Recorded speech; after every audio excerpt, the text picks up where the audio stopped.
All of you, welcome to Education Network's new class. Student, in this class our 6th standard book history इतिहास हमारा Bharat one book running है। इस book की हम 8 lesson already complete कर चुके हैं। इस बुक का हमारा लास्ट लेसन है ये, और लास्ट लेसन की फर्स्ट क्लास है। लेसन का नाम है गुप्त काल, शासन, समाज एवं संस्कृति। So in this class I will discuss with you few point of related with this lesson. So I hope you will enjoy this class. So let us start, don't waste time, hurry up. गुप्त शासन व्यवस्था।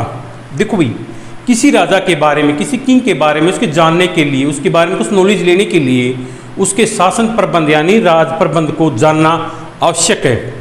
गुप्त शासन मतलब secret शासन, जिसको गुप्त secret मतलब गुप्त रूप से शासन कैसे चलाया जाता है। गुप्त शासन व्यवस्था में केंद्रीय, प्रांतीय तथा स्थानीय शासन के अतिरिक्त आर्थिक व न्याय व्यवस्था पर भी उचित ध्यान दिया जाता था। देखो भाई क्या बताया गया फर्स्ट पॉइंट के अंदर, किसी भी राजा के बारे में जानने के लिए, उसके बारे में नॉलेज लेने के लिए उसके शासन प्रबंध को, उसका शासन राज्य का प्रबंध कैसा है, वो किस प्रकार उसका राज्य चलता है, ये जानना हमारे लिए नेसेसरी था, नेसेसरी है। गुप्त शासन व्यवस्था में केंद्रीय, प्रांतीय व स्थानीय शासन के अतिरिक्त आर्थिक व न्याय व्यवस्था को भी उचित ध्यान दिया जाता था। ठीक है, आर्थिक व जो हमारे धन से संबंधित है, न्याय व्यवस्था किस प्रकार का न्याय है, इन बातों पर भी विशेषकर ध्यान। स्थानीय मतलब लोकल शासन प्रणाली, जो आम जनता वहाँ के रहने वाले वो कैसे हैं। ठीक है, एक केंद्र से संबंधित, सेंट्रल, प्रांत मतलब राज्य से संबंधित, इन सब बातों पर इसमें विशेषकर ध्यान दिया जाता था। उसके बाद इसमें सेकंड पॉइंट केंद्रीय शासन।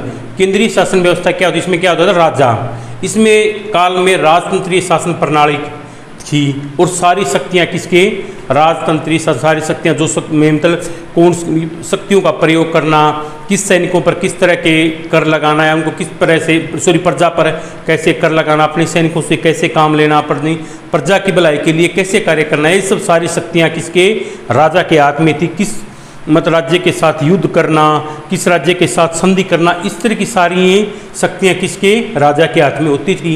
राजा निरंकुश होते हुए भी उस पर किसी प्रकार के कुछ बैन लगे होते थे, फिर भी वह प्रजा की भलाई के लिए मतलब अनेक कार्य करता था। मतलब इस प्रकार के कार्य करता रहता था कि प्रजा खुश रहे, प्रजा को कि राजा के प्रति श्रद्धा की भावना बनी रही।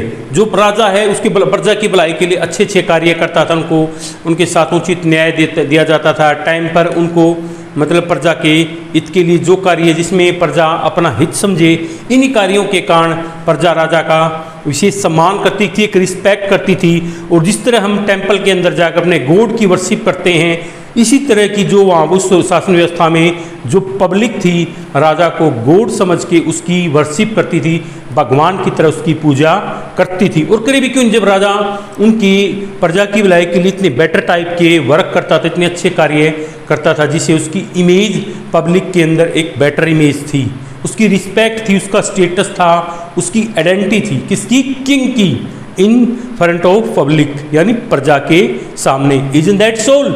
नेक्स्ट देखो भी, उसमें राजा ने क्या, महाराजा धीराज, परम भट्टारक, परम भागवत आदि अनेक उपाधियां धारण की हुई थी। किसने, राजा ने। ठीक है, गुप्त शासन व्यवस्था कैसी थी, केंद्रीय शासन व्यवस्था।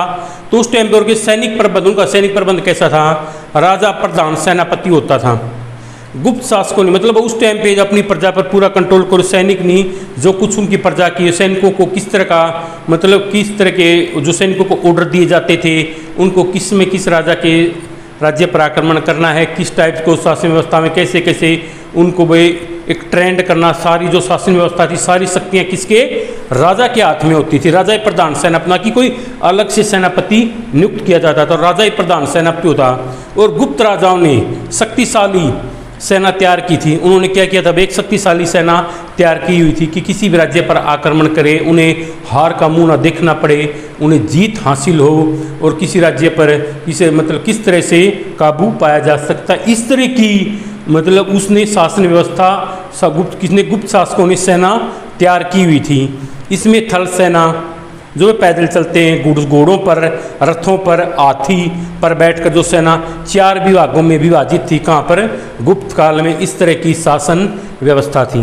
So student, in this class मैंने आपसे लेसन नंबर 9 गुप्त काल शासन समाज एवं संस्कृति से रिलेटेड कुछ पॉइंट डिस्कस किए। इस लेसन की हमारी ये फर्स्ट क्लास थी। 2 या 4 या 3 क्लास के अंदर ये लेसन हमारा फिनिश हो जाएगा। उसके बाद हम नेक्स्ट बुक को स्टार्ट करेंगे। That's today's for enough. Meet you tomorrow in next class with some more important question related with lesson 9। Thanks.